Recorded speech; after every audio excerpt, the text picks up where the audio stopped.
Enjoy the journey because the destination doesn't exist. What is up, you guys? Sage here. I was having this conversation earlier, and I thought I wanted to really bring this to you guys as well, as we are preparing to drop the Wednesday video tomorrow. Elon Musk, richest man in the world. What is he on a quest for now? Less money? Less power? No, he wants to get more powerful. Um, Samson Dauda, currently the Mr. Olympia, which is the uh, title of best bodybuilder in the world. And what is he on the quest for now? Less muscle? Less condition? No, he's not standing there as the perfectly built man. There are still comments of, oh, he needs a bigger back. He needs to come in more condition. He needs more this, less that. How did his arms get that big? Did he use this? Did he? And so you realize that it is the journey itself. You might as well just enjoy the journey itself, because that's where the actual joy and fulfillment comes from in terms of the human experience.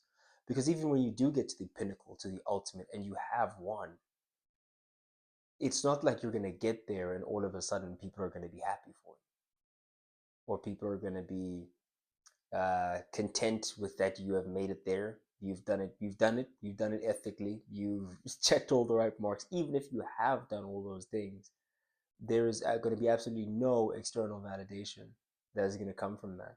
They're just going to, as soon as you get to the pinnacle, they root for you when you're on your way up, but as soon as you get to the pinnacle, they start to tear you down. And so don't do it for them.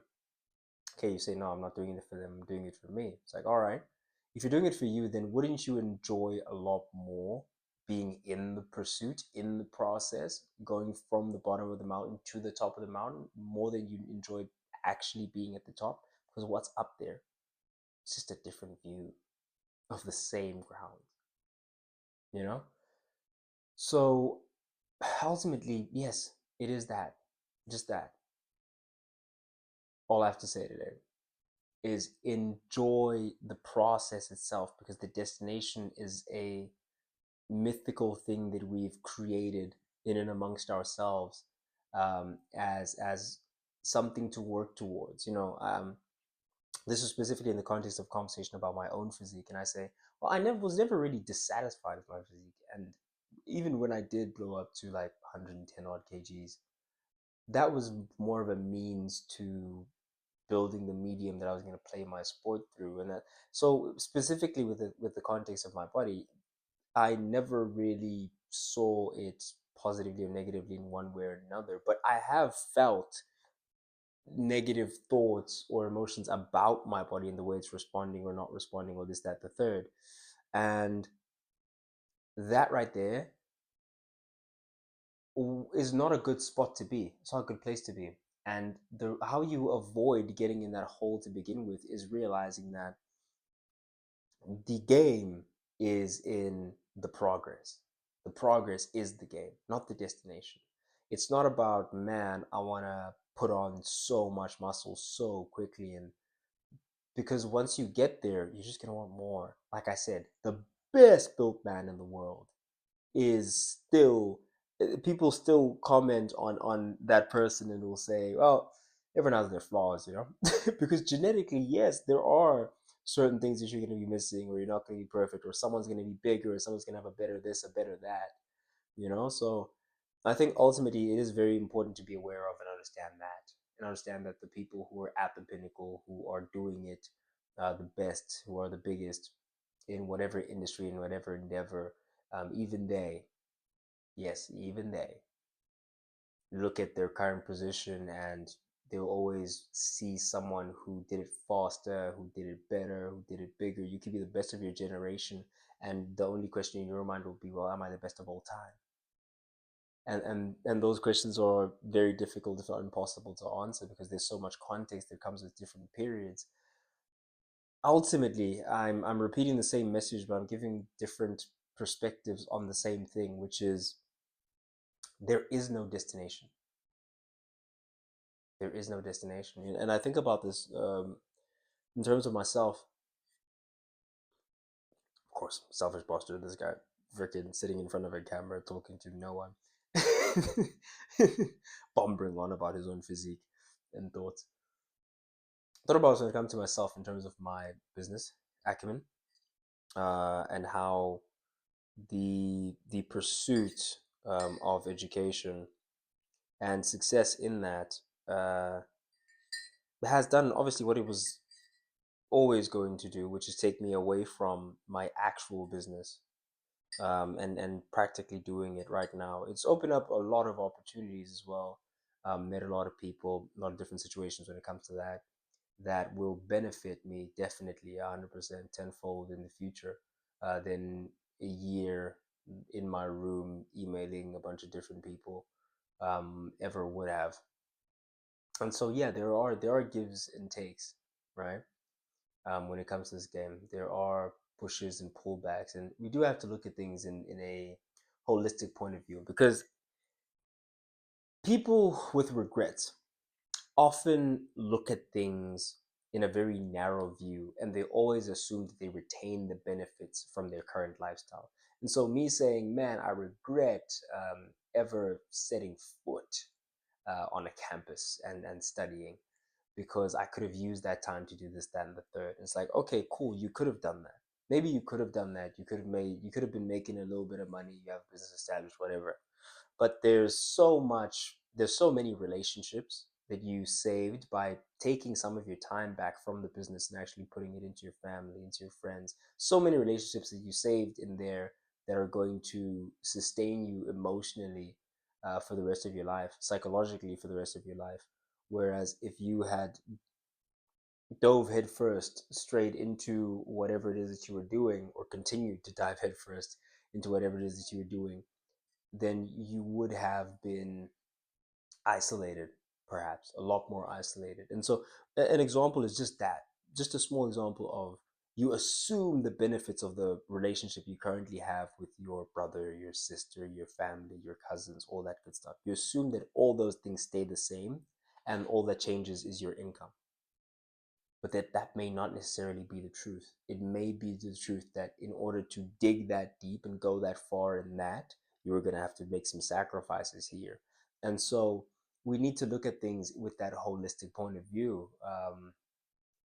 and understand. I'll share a little bit about where I'm at now with my physique, and the way that I think about it. And hopefully you can start to think about yours in the same vein. If you're someone who trains regularly as well, and is, maybe has certain goals, maybe you don't have certain goals, but you're just trying to build your physique, and just be the best you that you can possibly be at that point in time, with all the context in the world, right? What I have thought to myself, and this is a it's a nice thought, neat thought. I heard it from Greg Doucette. Greg Doucette was doing a podcast with Mike Thurston, and he mentioned something to the effect of, and he says this all the time. I don't know why it stood out to me that one time, where he said, "I actually loved bodybuilding more than anyone you know, more than Ronnie Coleman, more than Chris Bumstead, more than," and Mike's like, well, "How come?" He says, "Well, I did it naturally for years. 15 years, I did it naturally, before I got in hands and I started competing and doing this and doing that. Whereas those people, they started competing at a young age and winning. And so they loved winning more than they loved bodybuilding. I just purely loved the sport. There were so many times when a lot of my life, my hormones, my whatever, detrimented because he's naturally bodybuilding. Um, Versus the other guys, they get, the upside, the plus side. Okay, cool. Now, something else he said was, and this is the part that stuck out to me, what you'll realize is that the benefit, the positive part, the happiest parts you have is in the progression. And so taking enhancements, doing this, doing that, makes you progress faster. It also means you plateau faster. You stay at the same level faster. And so you start eking out those slow but sure gains, right? Like very, very slowly over a long time, you start to refine this and refine that. And it's still going to take time to give you that muscle maturity. But the difference is you could have been enjoying a larger burst of progress while you're also maturing the muscle, or you could gain a lot of muscle very quickly and then slowly but surely eke out those smaller improvements. And he says, well, in one way, you just get to enjoy the ride a lot longer. And so I had this bit of an epiphany. Literally today, I'm hanging. I was washing my sneakers. I'm hanging my sneakers on the clothing line or my shoelaces, and I had the epiphany that was. And so, would you not want to enjoy, or would you not want to be in the process for as long as possible? Meaning, the longer you are in the process itself, eking out those marginal gains, the longer you are in the pursuit of the goal, the more you're in the space where you're actually genuinely fulfilled and happy and progressing. Progressing is very important as well, not just being in it, but progressing within it, unlocking those skills, unlocking those contacts, unlocking those things within yourself, facing those fears. That right there, that feeling of, wow, I'm growing, I'm breaking a barrier, I'm doing this, I'm doing that. That, to me personally, feels much better than seeing my name on a wall. You won. Congratulations. It's over. Because that's it. And people don't realize that. You won. Congratulations. What? It's over. The thing that brought you happiness and fulfillment to chase, you got it now. What now?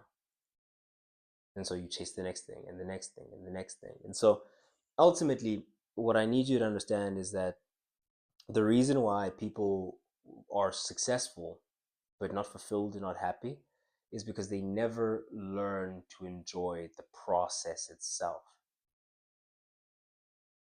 They convince themselves and twist their own minds into actually believing that they want the accolades when it was never about the accolades to begin with. No one ever gets into, no one in the beginning of their lives gets into rugby to win some specific trophy, to win the European this and the player of the that. You get into it because you love the sport, because you love progressing, you love, being worse at your friend than this, and you work at it and you work at it, and then now you're better, then you boom, and then you boom, and you. That's what people enjoy. That's where true joy, fulfillment, happiness comes from. Is from progress. And so keep that in mind. Keep plugging away.